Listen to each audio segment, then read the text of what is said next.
On a un Real Madrid aujourd'hui les amis qui est dans la merde en Liga comme en Ligue des Champions, qui n'arrive plus à trouver de la régularité dans le jeu et dans les résultats. Des résultats forcément qui nous font perdre aujourd'hui contre des équipes comme Cadiz, comme le Shakhtar Donetsk, qui à l'époque on leur mettait 4-0 à la mi-temps sans même sourciller. Un manque de jeu et de tactique qui est aussi criant avec un Zidane qui est totalement en manque de solutions, qui est limite en train d'abandonner sa tâche, qui n'arrive pas à motiver ses cadres autant que les jeunes, qui n'arrive pas surtout à trouver la bonne formule de jeu pour remporter les matchs et continuer à engranger de la confiance et des victoires. Des cadres justement qui sont de plus en plus vieillissants et de moins en moins motivés, de moins en moins efficaces, à l'image de Marcelo, de Isco et d'autres joueurs aussi qui, comme Varane simplement, qui n'arrivent pas à assumer le leadership en l'absence de certains joueurs comme Ramos, comme Benzema et d'autres joueurs comme ça.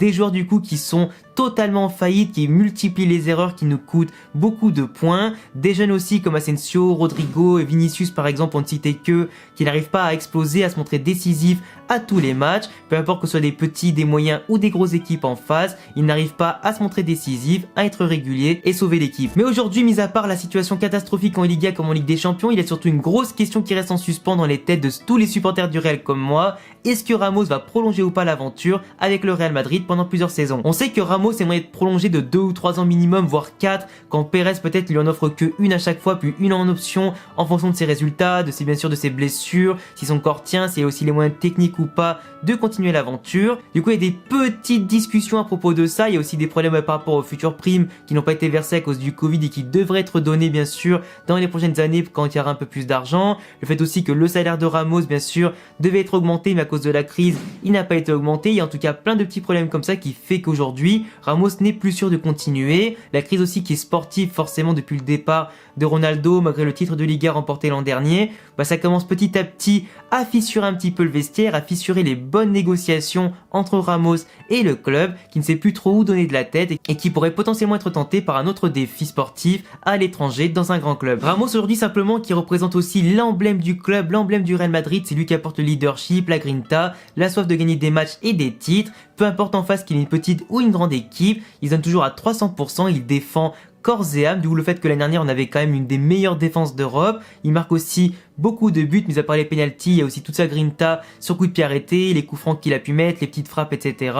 C'est un mec qui veut toujours, à l'image de Ronaldo, aller plus loin, progresser et remporter des matchs.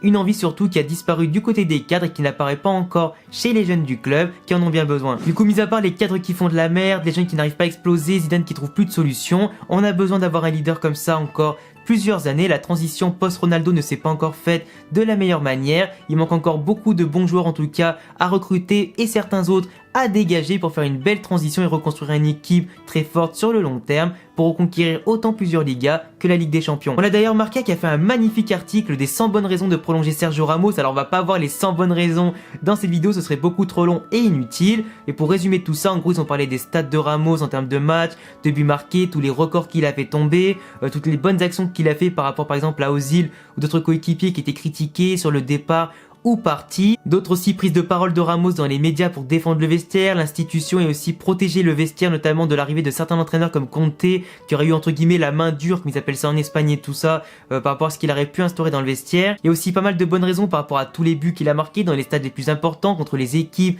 les plus importantes, ou le poids aussi notamment qu'il a eu dans les titres remportés et les grands matchs gagnés par le Real. Pour résumer de tout ce que représente Ramos en termes de joueur et en tant qu'homme, et forcément moi je pourrais même limite encore citer plus que 100 bonnes raisons de le conserver, parce que pour moi si Ramos part ce serait autant un cataclysme que de perdre Ronaldo. Donc pour moi en tout cas Ramos va prolonger durant l'année 2021, ça ne fait aucun doute. En tout cas je ne vois pas Ramos partir ailleurs pour le moment. Il partira peut-être en MLS ou un truc comme ça quand il aura vraiment 37-38 ans. Pour le moment il est encore dans la pleine force de l'âge, le mec qui montre que c'est le meilleur défenseur du monde à chaque match, à chaque fois qu'il joue. Il a un petit peu déconné dans certains matchs, mais en même temps il peut pas tout faire, c'est pas forcément sa faute quand on prend des buts, c'est lui le leader. En tout cas on voit que quand il est pas là, Ramos manque beaucoup à Varane qui lui par contre n'arrive pas à assumer son statut de champion du monde, de multiples vainqueurs de Ligue des Champions.